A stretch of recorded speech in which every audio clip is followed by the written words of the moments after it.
Nous sommes les Assemblées de l'Éternel, une église de la saine doctrine. Nous vous invitons à nous suivre tous les jours, du lundi au vendredi, des exhortations, l'enseignement qui est donné. Et le samedi, chaque semaine, est consacré à des réponses aux différentes questions que vous nous envoyez. Nos plateformes YouTube, Facebook, Instagram et aussi sur notre site, les Assemblées de l'Éternel.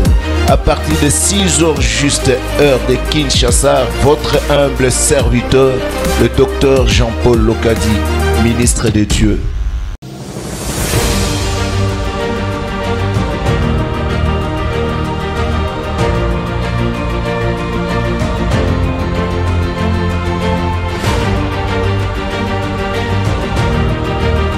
À cette télévision, la chaîne de la saine doctrine. Nous donnons place au ministre de Dieu. Nous rendons gloire, honneur à l'Éternel Dieu pour toute sa bonté envers nous, lui qui nous donne de temps en temps des opportunités pour que nous puissions partager sa parole. Ce sont des moments les plus privilégiés parce que nous entrons en contact avec notre Créateur. Et ainsi, nous voulons poursuivre avec notre exhortation autour du sujet introduit depuis bien avant sur la séparation. Et nous avons touché des éléments concernant les associations contre nature. C'est là que nous sommes. Et nous avons dit que nous tendons vers la fin de cette exhortation par rapport à ce sujet. Alors, la fois passée, nous étions en train de montrer, et bien sûr, combien de fois dans l'œuvre de Dieu, l'association, pour s'associer à ce qui concerne le service divin, il y avait beaucoup de conditions, parce qu'on ne peut pas s'élever et s'associer à n'importe qui. Même lorsque nous étions en train de parler de la création des entreprises, nous avons montré que dans les entreprises, selon la volonté de Dieu, c'est que nous puissions nous associer à des personnes honnêtes et non à des livrés ou alors à des méchants hommes et surtout pas à ceux-là qui se sont détournés de la foi, mais s'associer à des personnes honnêtes. Et le Seigneur voudra qu'au milieu des enfants de Dieu, qu'ils puissent créer des associations, des entreprises qui pourront booster leur évolution, leurs moyens, leurs finances, pour qu'ils soient de plus en plus indépendants et qu'ils ne soient pas vraiment dépendants des non-croyants. Alors aujourd'hui, nous voulons parler de certaines conditions requises. C'est ce qui sera notre dernier élément sur les conditions requises pour se mettre en association, d'abord du côté des services divins. Parce que lorsque nous sommes en train de servir Dieu, nous voyons à travers le monde aujourd'hui des associations émerger, associations des églises et de ceci, associations des serviteurs de Dieu, associations des pasteurs de tel endroit, associations des chantres, des musiciens et tout cela, corporation de ceci et cela. Devons bien retenir, parce que nous sommes au temps de la différence, nous devons bien retenir que le Seigneur ne nous permet pas n'importe quoi. Parce que l'œuvre de Dieu étant une œuvre spirituelle, il y a des choses qui ne marchent pas lorsque l'on se met en association sans tenir compte de l'aspect spirituel. Voilà pourquoi nous en appelons au bon sens et à la rigueur de tous les serviteurs de Dieu à travers les assemblées de l'Éternel, donc à travers toutes les églises qui croient à la saine doctrine, de veiller à ces choses. Parce que dans beaucoup de cas, plusieurs sont allés à côté, plusieurs ont péché lorsqu'ils se sont mis en association et avec des personnes qui n'étaient pas dans le droit chemin. Nous sommes en train d'expliquer que lorsque nous parlons des associations dans le cadre des services divins, il y a les associations avec des personnes externes, des personnes moins connues, et les associations au sein même de l'Église par rapport aux frères et sœurs. Alors, lorsque nous voyons à travers la parole de Dieu, voyons ici qu'il y a deux façons de s'associer. Il y a d'abord des serviteurs, des enfants de Dieu qui peuvent s'associer à d'autres, à des personnes moins connues, mais qui déclarent être aussi Église, qui déclarent aussi être serviteurs de Dieu, qui déclarent être servantes de Dieu. Mais il y a aussi le fait de s'associer à l'interne même. Donc au milieu des frères, un frère et un frère peuvent s'associer pour faire quelque chose, pour réaliser un service divin, ou alors pour réaliser des services de bienfaisance ensemble, en vue de l'évolution de l'œuvre de Dieu, en vue de l'accomplissement de la parole de Dieu. Alors parlons d'abord de l'association et avec des personnes, quelqu'un que l'on ne connaît pas assez, parce qu'aujourd'hui vous pouvez rencontrer, comme nous croyons tous que nous ne sommes pas les seuls, vous pouvez rencontrer quelqu'un dans votre parcours et qui se dit serviteur de Dieu. Vous pouvez aussi rencontrer une assemblée qui se dit être une assemblée de l'Éternel, c'est-à-dire une église de Dieu. Alors, et vous êtes sollicités à vous mettre ensemble pour dire non, mettons-nous ensemble, nous pouvons quand même faire évoluer l'œuvre de Dieu, mettons-nous ensemble pour un motif ou pour un autre. Qu'est-ce qui est demandé à travers la parole de Dieu? Lorsque toi, serviteur de Dieu dans les assemblées de l'Éternel, tu rencontreras quelqu'un qui dit « Moi aussi je suis serviteur de Dieu. Moi aussi je suis servant de Dieu. Moi aussi je suis chantre de l'Éternel. Moi aussi je suis ceci. » Tout cela, nous devons bien savoir que demande la parole de Dieu. Quelles sont les conditions requises pour que nous puissions nous mettre en association, pour que nous puissions prendre celui-là comme un associé pour la mise en œuvre de l'œuvre de Dieu, du service divin. Nous savons bien que pour avoir quelqu'un comme associé, à travers toute la parole, nous voyons que la première des choses, c'est qu'il doit partager la même doctrine, la même foi que toi. C'est le premier élément à retenir. On ne peut pas seulement se mettre dans une sorte de volontarisme pour dire que non, et lui aussi confesse le nom du Seigneur Jésus. Non, il doit partager la même doctrine. Nous allons tirer un exemple dans le livre des Galates.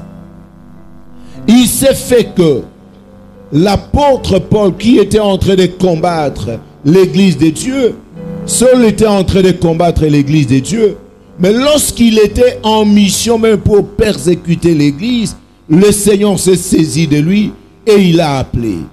Longtemps après, lorsqu'il est rentré à Jérusalem, vous allez voir que les apôtres qui étaient à Jérusalem ne se sont pas intéressés au fait qu'il a fait déjà longtemps, ou il a ouvert des assemblées partout dans le monde, mais ils se sont intéressés premièrement à sa doctrine, à sa foi. Nous sommes dans Galates. Galates chapitre 2. Nous allons lire du 1er au 3e verset et nous allons sauter pour lire 7e au 9e verset. Galates chapitre 2, du 1er au 3e verset, nous lisons au nom de Jésus-Christ. Amen. 14 ans après, je montais de nouveau à Jérusalem avec Barnabas, ayant aussi pris Tite avec moi. Et ce fut d'après une révélation que j'y montais. Je leur exposai l'évangile que je prêche parmi les païens. Je l'exposais en particulier à ceux qui sont le plus considérés, afin de ne pas courir ou avoir couru en vain. Mais Tite, qui était avec moi et qui était grec, ne fut pas même contraint de se faire circoncire. 7 à 9, Au contraire, voyant l'évangile qui m'avait été confié pour les incirconcis, comme à Pierre pour les circoncis, car celui qui a fait de Pierre l'apôtre des circoncis a aussi fait de moi l'apôtre des païens, et ayant reconnu la grâce qui m'avait été accordée, Jacques, Céphas et Jean, qui sont regardés comme les colonnes, me donnèrent à moi et à Barnabas la main d'association, afin que nous allassions vers les autres païens, vers les païens, et eux vers les circoncis. Amen. Amen. L'apôtre Paul qui arrive à Jérusalem. Le Seigneur l'a bel et bien appelé. Lorsqu'il allait pour persécuter l'église, Dieu s'est saisi de lui. Le Seigneur Jésus l'a appelé. Et on dit qu'après son appel, lorsqu'il allait en Syrie, à Damas, et il est revenu, il a fait 15 jours à Jérusalem pour faire la connaissance de Céphas, et il est reparti. Il a fait 14 années en train de servir Dieu parmi les nations, et après une révélation du Seigneur, alors il a pris avec lui Tite, il a amené, il est venu avec lui à Jérusalem. Arrivé à Jérusalem, ils ont été reçus par l'église. Mais qu'est-ce qui a été? On dit qu'à cette occasion-là, on leur avait donné la main d'association. Et mais quelles étaient les conditions pour que les apôtres qui étaient à Jérusalem puissent considérer Paul comme un associé, puissent considérer Tite comme un associé? Non, ils n'ont pas tenu compte du temps que l'apôtre Paul avait fait, où nous étions à Corinthe, nous étions à Éphèse, nous étions à Capernaum, nous étions partout, et nous avons ouvert des églises là-bas. Nous avons des églises d'autant de personnes. Non, on ne tenait même pas compte de cet élément-là. L'Écriture nous montre clairement que ce qui a été d'abord, on lui a demandé, premièrement, d'exposer l'évangile qu'il prêche parmi les nations. Exposer l'évangile, parce que c'est la question de la parole de Dieu. C'est la question de la foi. La foi vient de ce qu'on entend, et ce qu'on entend vient de la parole de Christ. Lorsque la foi n'est pas vraie, lorsque l'évangile n'est pas vrai, la très sainte foi ne peut être générée dans ces conditions-là. Et par conséquent, nous ne sommes pas ensemble. Lorsque quelqu'un apporte un autre évangile, il ne peut jamais être de nôtre. Parce que l'Écriture déclare clairement que si quelqu'un vient à vous et n'apporte pas cet évangile, ne le recevez pas dans votre maison et ne lui dites pas salut. Parce que plusieurs antéchrists sont venus dans le monde. Alors il faut bien savoir que les apôtres qui étaient à Jérusalem connaissaient que lorsque la parole est vraie, la prédication est vraie, et donc la foi est vraie. Aujourd'hui, les gens s'associent pour dire non, si nous sommes ensemble, nous allons nous faciliter la tâche. Plusieurs s'attachent, ils s'associent pour constituer une force. D'autres, à cause des ambitions politiques, nous voyons même dans notre pays, la République démocratique du Congo. Nous voyons des associations qui sont en train de voler en éclats. Nous voyons chaque fois lorsqu'on est aux approches des élections, nous voyons ces pasteurs corrompus, ces apôtres sans scrupules et de prétendus sectes qui sont là, églises, tout cela, qui sont derrière les hommes politiques. Nous avons toujours vu que lorsqu'on s'approche des temps, des campagnes électorales, nous trouvons des agitations. Oh, nous destituons celui-ci, nous instituons celui-ci, nous faisons tout cela, les tractations, et eux-mêmes sont en train de montrer clairement que c'est autour des raisons pécuniaires qui se réunissent. Nous avons subi même dernièrement quelqu'un qui dit que non, on a déposé 5 millions de dollars à ce faux pasteur, à ce prophète qui étaient et des prophètes de Baal, des prophètes d'Astarté. Non, la pratique n'est pas nouvelle. Seul Michée était de côté. Mais tous les prophètes qui étaient là étaient des prophètes d'Astarté, des prophètes d'Akab, de Jézabel. Ils mangeaient à la table de Jézabel, à la table d'Akab, qui pourtant n'obéissaient pas à la volonté de Dieu. C'est pourquoi la fois passée, j'étais en train de dire, quand est-ce que ces hommes politiques vont nous prendre au sérieux? Quand est-ce qu'ils nous prendront au sérieux? Et les gens sont en train de se tirailler autour de cela. Non, la doctrine et l'association, ce n'est pas parce que nous devons être des pasteurs de côte ouest, des pasteurs de l'Orient, les pasteurs. Non, l'Écriture montre que on a demandé que l'apôtre Paul puisse exposer l'évangile qu'il prêchait parmi les nations. Si réellement l'évangile est vrai, l'on comprendra que réellement la chose vient de l'Éternel. Ce ne sont pas des facilitations de la vie ou l'idée de constituer une force ou l'idée de se régaler à d'autres associations. Ce n'est pas ça ce qui doit nous pousser à nous mettre ensemble. C'est la première chose, c'est le premier élément. Le deuxième élément, il faut que la personne qui s'associe à toi soit une personne qui a ce qu'on appelle le cœur sincère. La sincérité des cœurs est la deuxième condition pour que la main d'association soit donnée. Nous pouvons, le lecteur peut déjà rechercher pour nous 2 Rois chapitre 10 du 15e et on peut descendre. 2 Rois chapitre 10 à partir du 15e verset. Nous lisons au nom de Jésus-Christ. Amen. Étant parti de là, il rencontra Jonadab, fils de Récab, qui venait au-devant de lui. Il le salua et lui dit, ton cœur est-il sincère comme mon cœur l'est envers le tien? Et Jonadab répondit, il l'est. S'il l'est, répliqua Jéhu, donne-moi ta main. Jonadab lui donna la main et Jéhu le fit monter auprès de lui dans son char et dit, viens avec moi et tu verras mon zèle pour l'Éternel. Il l'emmena ainsi dans son char. Amen. Amen. Amen. Il l'emmena ainsi dans son char.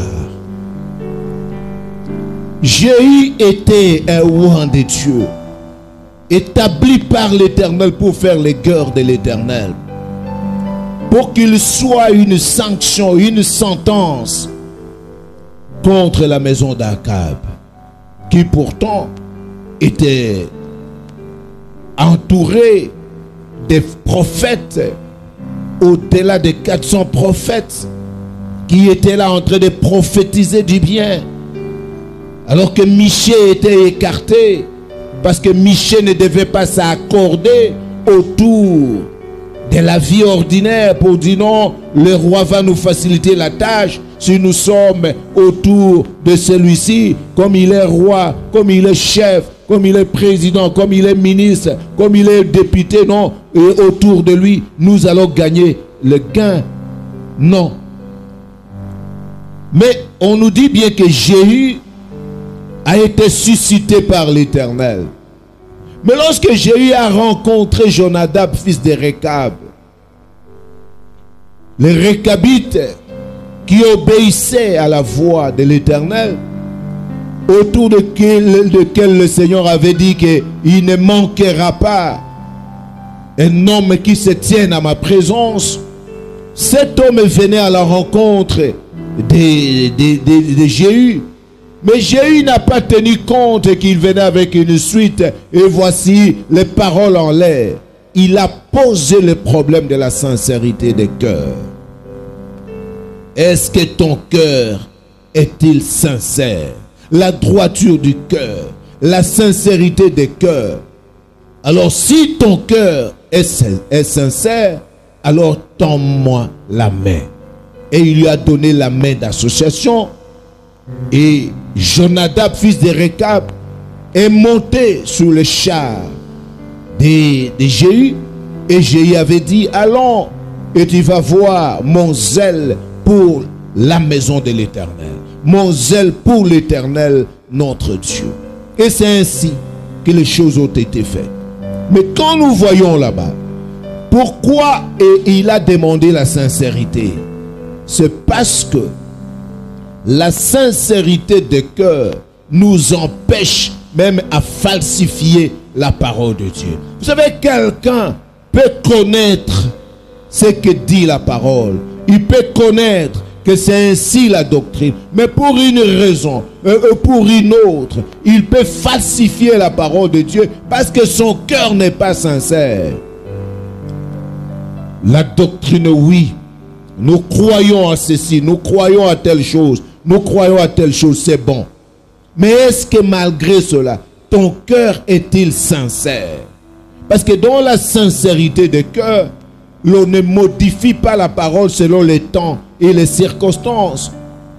Pour dire, ou selon les personnes. Parce qu'on ne fait pas égard aux personnes pour changer, pour modifier, pour falsifier. C'est là où l'apôtre Paul dit que nous ne falsifions point la parole de Dieu, comme le font plusieurs. Parce que nous parlons avec sincérité devant le Seigneur. Voyez le rôle de la sincérité. Quelqu'un peut être là et il se dit non, nous sommes là et nous sommes sincères. Et vous savez, et ce que nous sommes en train de faire, nous croyons aussi à la saine doctrine. Voici ce que notre assemblée croit. Voici ce que notre église croit. Voici ce que nous sommes en train de faire, c'est bon. Mais l'on posera la question. Est-ce que d'abord, toi, individuellement, ton cœur est-il sincère à l'égard de la parole de Dieu? Ton cœur est-il sincère à l'égard des serviteurs de Dieu? Parce que quand un homme n'a pas la sincérité de cœur, eh bien, ça ne tiendra pas. Même s'il connaît la saine doctrine, mais il ne va pas appliquer la saine doctrine comme il se doit. Parce qu'il n'a pas la sincérité. C'est ce que l'apôtre Paul a évoqué dans notre verset que nous avons toujours aimé de 2 Corinthiens, chapitre 2e, du 15e au 17e verset. 2 Corinthiens, chapitre 2e, du 15e au 17e verset, nous lisons au nom de Jésus-Christ. Amen. Nous sommes en effet pour Dieu la bonne odeur de Christ, parmi ceux qui sont sauvés et parmi ceux qui périssent. Aux uns, une odeur de mort donnant la mort, aux autres, une odeur de vie donnant la vie. Et qui est suffisant pour ces choses, car nous ne falsifions point la parole de Dieu, comme le font plusieurs, mais c'est avec sincérité, mais c'est de la part de Dieu que nous parlons en Christ devant Dieu. Amen. Amen. Voyez ce que l'apôtre Paul évoque ici. Qu'il y a la falsification de la parole de Dieu qui vient de certaines personnes, pas parce que forcément ils ne connaissent pas ce que dit la parole, mais c'est parce qu'ils n'ont pas un cœur sincère. Ils ne servent pas Dieu avec intégrité de cœur. Par conséquent, ils vont apporter des flatteries, ils vont apporter la falsification, ils vont modifier la parole de Dieu, ils vont chercher à plaire à des hommes. Or, il est écrit que si je cherchais à plaire aux hommes, je ne serais pas serviteur de Christ. Pour s'associer à quelqu'un, à des personnes moins connues, il faut d'abord voir qu'est-ce qui se passe. Est-il dans la saine doctrine? Et lui donner la possibilité d'exposer l'évangile qu'il est en train de prêcher. Alors si cet évangile est correct dans toutes ses dimensions, l'on comprend que non, comme les apôtres qui étaient à Jérusalem se sont dit non, nous voyons que cet homme a vu le Seigneur. Mais le deuxième élément, la deuxième situation, le deuxième élément, c'est celui de comprendre. Est-ce que son cœur est-il sincère? envers Dieu et envers les serviteurs de Dieu. Parce que si la sincérité de cœur n'existe pas, eh bien cet homme-là ne sera pas une bonne odeur de Dieu. L'apôtre Paul dit que nous sommes la bonne odeur de Dieu. Aux uns, c'est l'odeur qui donne la mort, donc aux fils de la perdition, qui ne peuvent pas supporter l'évangile, parce qu'il est écrit que gloire soit rendue à Dieu qui répand par nous en tout lieu l'odeur de sa connaissance. Cette bonne odeur, c'est la connaissance que l'on est en train de répandre partout et en tout lieu. Mais on dit que cette connaissance répandue est une odeur de mort pour les uns, mais pour les autres, c'est une odeur de vie qui donne la vie. Pour les fils de la perdition, ça donne la mort. Pour les incrédules, pour ceux-là qui se détournent de la foi, mais pour ceux-là qui sont les fils de l'éternité, cela leur donne la vie. Mais on dit bien, qui est suffisant pour ce chose, c'est Dieu. Et il montre que nous ne falsifions point la parole comme font plusieurs.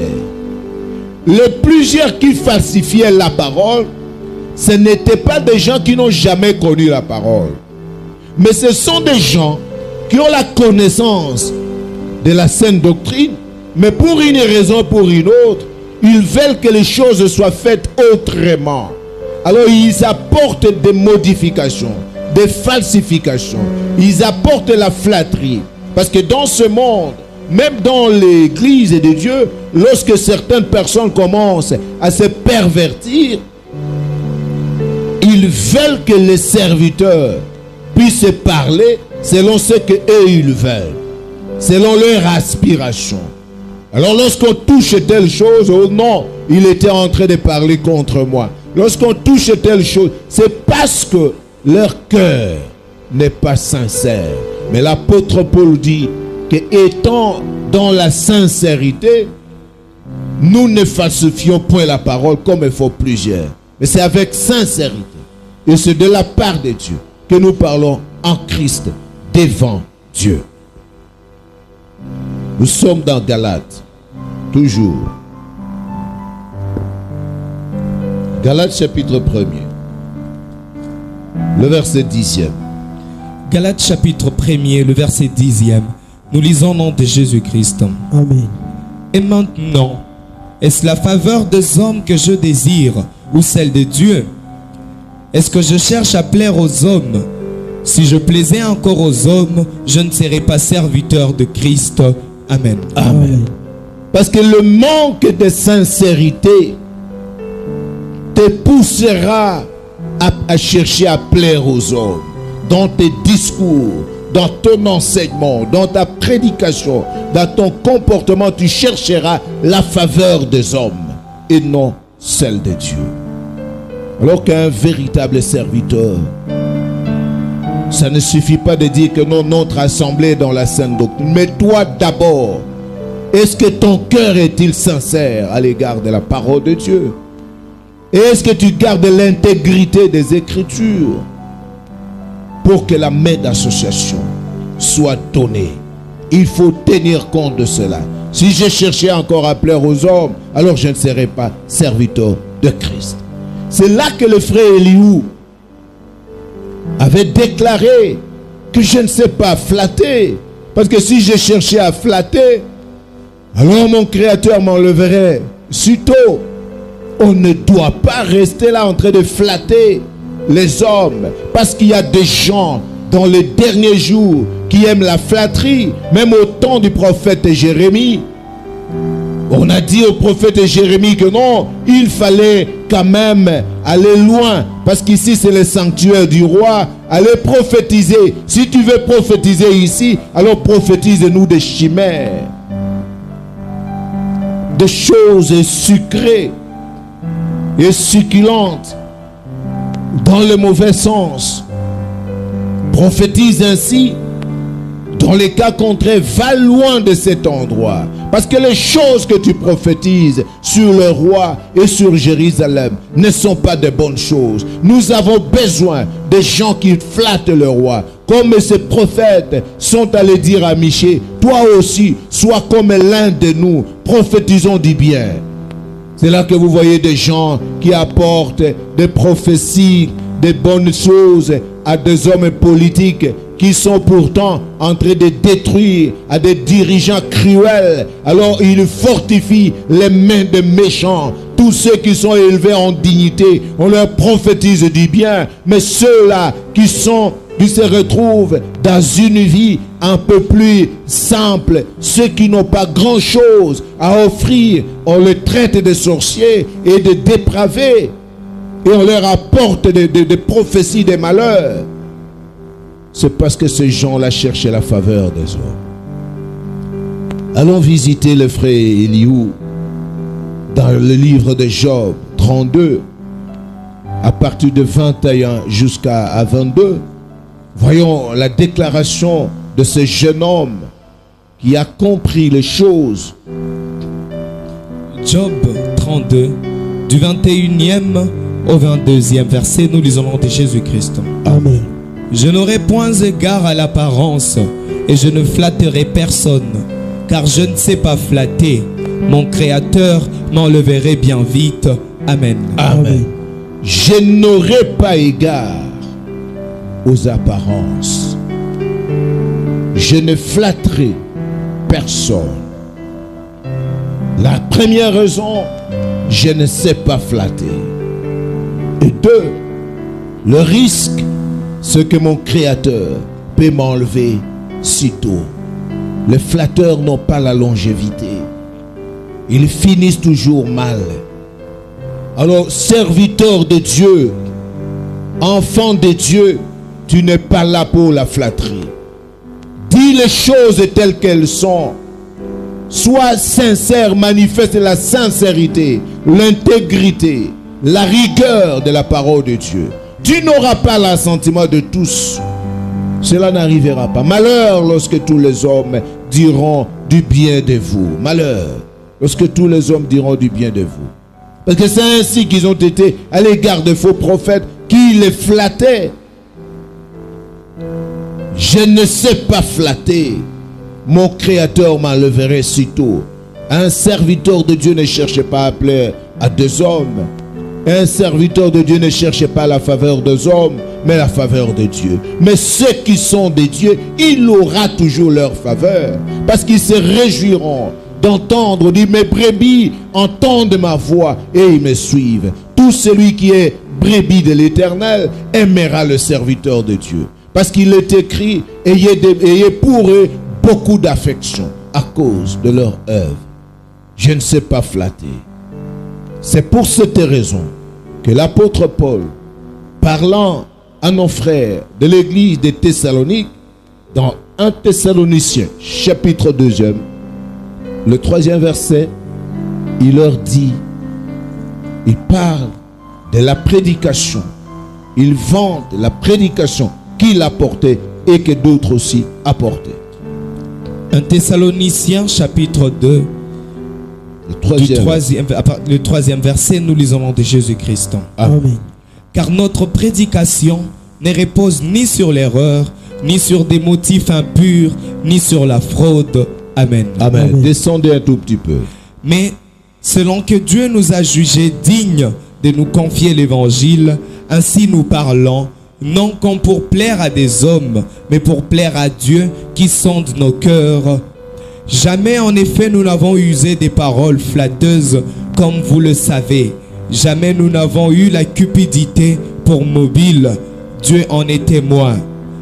Nous n'avons point cherché la gloire qui vient des hommes, ni de vous, ni des autres. Nous aurions pu nous produire avec autorité comme apôtres de Christ. Mais nous avons été pleins de douceur au milieu de vous, de même qu'une nourrice prend tendre soin de ses enfants. Amen. Amen. Voilà ce que l'apôtre Paul montre. Parce que vous pouvez rencontrer quelqu'un, oui, peut-être que l'assemblée dans laquelle il se retrouve est une assemblée de la saine doctrine, mais lorsque vous le rencontrez, il faut le juger non seulement par rapport à ce qu'il va présenter, mais lui aussi. est-ce que son cœur est-il sincère? Parce que sans la sincérité, l'on va modifier la parole de Dieu. Sans la sincérité des cœurs, l'on va falsifier.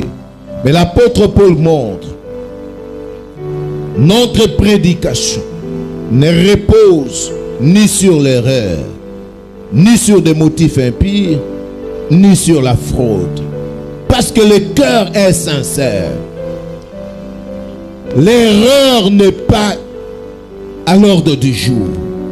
Parce que l'on parle par le Saint-Esprit au moyen du ministère. On parle par le Saint-Esprit au moyen de dons d'enseigner, au moyen de dons d'exhorter.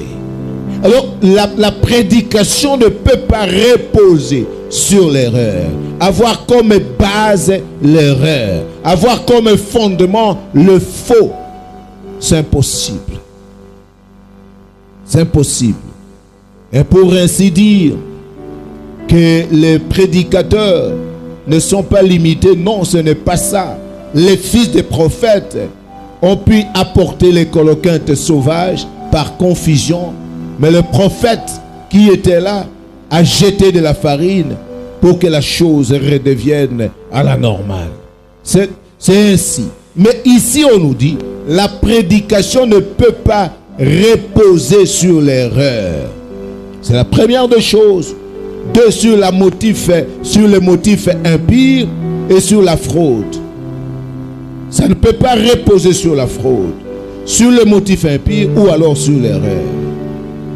Donc la base de la prédication d'un homme qui a un cœur sincère ne peut jamais reposer sur l'erreur.